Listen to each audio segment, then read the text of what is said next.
one of the things that we're all kind of confronted with in our own clinical practices is the development of central nervous system metastasis when we're dealing with patients with HER2-positive advanced breast cancer.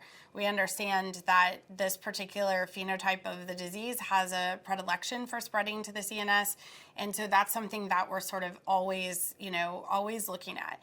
So when I have a patient that's before me in clinical practice in the second line, not only are we looking at burden of disease, extent of disease, visceral versus bone only, we're really looking at, do they have CNS disease or not?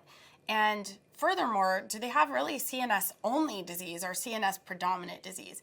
And that is certainly one of those things that really drives our decision making. And I think that's because we have, data from HER2-CLIMB, which of course we're all familiar with by now, but looking at the triplet of the TKI tucatinib in combination with trastuzumab and chemotherapy in the form of capecitabine. So really a triplet compared to kind of standard treatment. And what we saw was, even though this trial very sort of bravely accrued patients that had active or even progressing brain metastasis, they were able to demonstrate a survival benefit. And so I think having that as a regimen for our patients that have certainly perhaps CNS-only or CNS-predominant disease is something that we're very grateful for. We're looking at, of course, the new ADCs, particularly T-DXd. I've been impressed about a lot of the data looking at the efficacy in the central nervous system of this agent. I know Sarah Hurwitz presented an update at ESMO, kind of looking at the compilation of data of this agent in the CNS. So certainly we see some efficacy of this agent as well in the central nervous system. Of course, the initial landmark trials, the majority of the Destiny breast trials excluded patients that had active brain metastasis, although certainly those that had stable or treated brain metastasis were allowed. So one of the things that I'm primarily concerned with is their presence or absence of CNS disease, and then also is that really the dominant portion of their metastatic disease.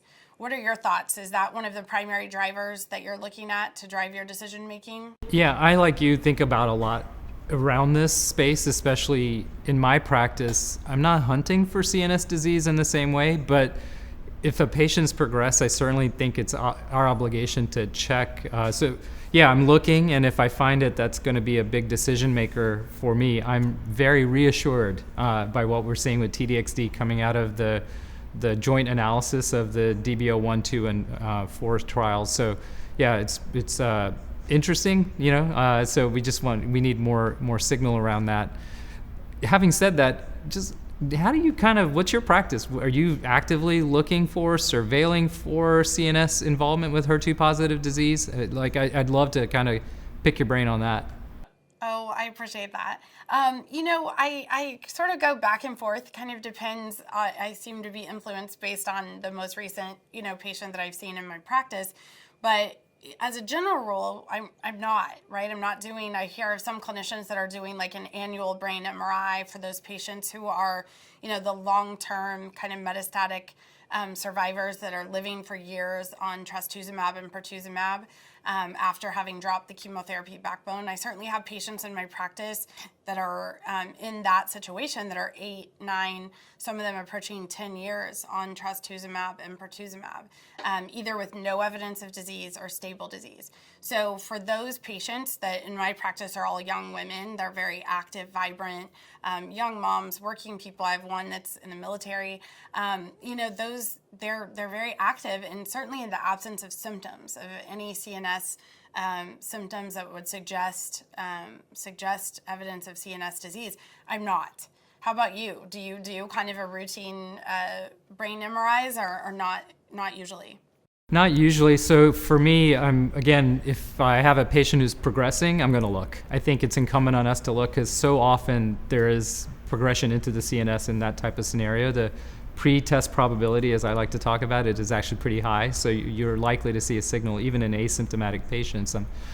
The more complicated is obviously patients who are stably on a regimen, doing well, all indications clinically well. I'm not particularly surveilling those patients, so it's a very similar practice to yours, but I am definitely listening, right? I'm eliciting for symptoms, and if there's anything new that suggests any CNS of any kind, yeah, very low trigger there, low threshold to trigger a study to figure that out.